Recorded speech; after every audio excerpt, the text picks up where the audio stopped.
Republican strategist and Turning Point USA contributor Erin Elmore with us this morning. Former Trump campaign aide Rick Gates is here, and our White House correspondent John Gizzi back with us this morning as well. Good morning to all. Happy Tuesday to you. Lot to get into this morning. The ATF, which is the American Federation of Teachers, they apparently lobbied the CDC, the Centers for Disease Control and Prevention, if you didn't know what that stood for. They even suggested language that the CDC then used for new guidance for school reopening. I think we've got some of the exact language that was taken from an email from the AFT to the CDC. Basically, here's the email, quote, "In the event of a high community transmission results from a new variant of coronavirus, a new update of these guidelines might be necessary." So Rob, this is nothing more than a partisan hit job, and you see who's losing in all of this? The children of America. In red states like Florida and Texas and Mississippi, these children have been back since August or September. Now we have children that have missed well over a year of school.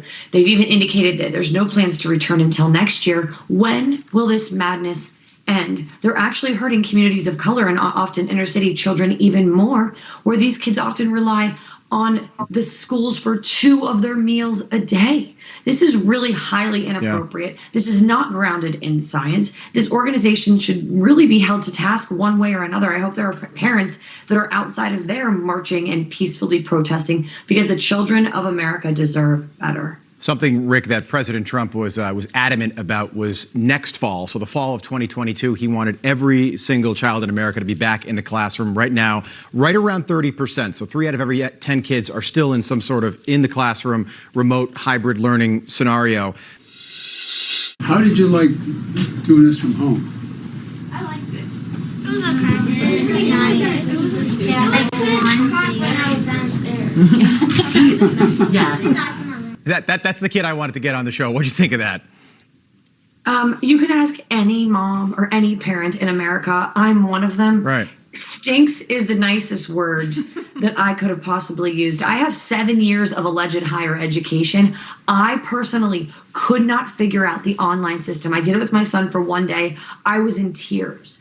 These programs are so difficult to manage from home. The children are so distracted. There isn't that sort of in-person way of learning where the kids can get something out of it. Honestly, it's really hard. It's not great for these children. It's putting a Band-Aid where you need a stitch. And the children of America, like I said earlier, deserve better. Look at these dark classrooms. It is not what our children deserve in America. This is like some communist dictatorship telling us what's best for our children. And all it's doing is creating a chasm between the haves and the have-nots, because private schools are back in school for well over a year. As indicated, red state schools are back for over a year. Yep. This really needs to stop, because our kids are not learning anything. These kids need to learn how to tie their shoes, have interpersonal relationships, do math and science. Right now, they're staring at a screen for 8 hours a day. Yeah, we've got Tennessee Senator Marsha Blackburn. She's going to be joining us on the set in a little bit. She represents the state of Tennessee. Kids have been back at school there for the most part for a long time. In many states, we're in New York City right now.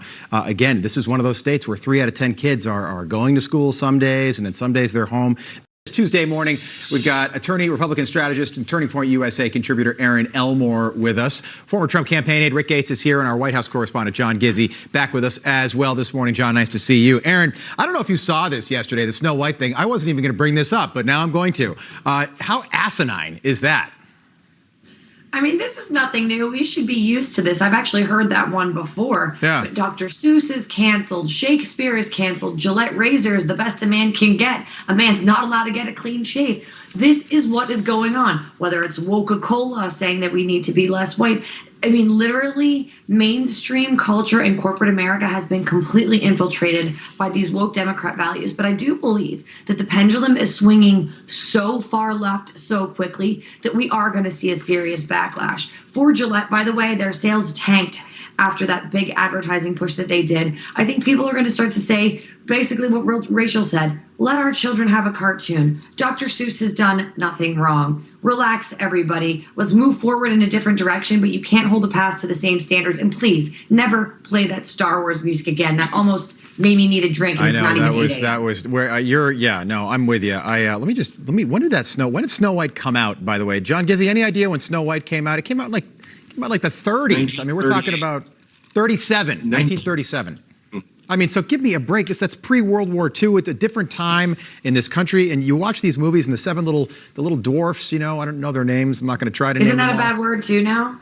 The dwarfs? Yeah, there's a couple of them that are bad words we can't say anymore. But Rick, here's a question. Kamala Harris, yesterday, they made it official. She is now going to head the National Space Council as well. This is a bad move to put her in charge, frankly, of anything. I meant to say this happy birthday. I know your son had a birthday on May 2nd. Mine was May 1st. Happy birthday to you. So You're a Taurus. A day apart. Taurus. That's right. Ford Taurus. Doc, grumpy, happy, sleepy, bashful, sneezy, dopey. Those are the 7 dwarfs, if anybody at home was wondering. All right, panel. We will leave it there. We'll pick this back up again very soon. Let's bring Rachel in. She's got Infinity. Let's welcome back our powerhouse panel on this Tuesday morning. We've got attorney, Republican strategist, and Turning Point USA contributor Erin Elmore. Former Trump campaign aide Rick Gates is here. Gizzy is here. I don't know what that. Oh, Erin, that must have been you. What happened there? Was there a car accident in your living room? I've got a homeschool set up. I'm really sorry, guys. You do not need to apologize for that. I'm just glad you're okay, and that little birthday boy is okay as well. Birthday boy's okay. The squeaky door needs WD-40. Every time. WD-40, you can put that on anything, by the way. It does wonders. We had Tennessee Senator Marsha Blackburn on the show not long ago. She was on with us this morning. John Gizzy, I'd like to start with you. She talked about what it's going to look like for Democrats to try and maintain control of power in the House and Senate. Absolutely. And as one who covered the first midterm elections under President Obama, I recall there was such a reaction. As the late columnist Charles Krauthammer put it, we don't want to go there. It's just about 8:20 in the morning, so I know you've got a little one who's doing some at-home learning right now. Many parents are in that very same boat. We had Marsha Blackburn, senator from Tennessee, on the show with us this morning. She is a parent, and she's got an 8-month-old grandbaby as well. And she talked about how important it is for kids to be back in school, every American child, 5 days a week, starting this fall. Take a listen. Teachers can all get vaccinated.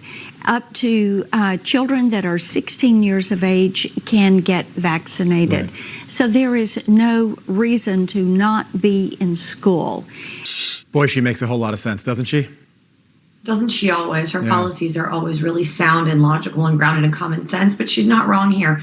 Unfortunately, this should have been done 8 months ago, 10 months ago. As I indicated earlier, red states back in school since August and September, private schools back in school since August and September. Right now, we have a situation where inner city children are not getting education and meals that they so desperately need. Mental health crises are popping up all over the country. These children have literally no human interaction with other children in many cases. They are really struggling with those emotional connections, the support from teachers and superintendents and principals.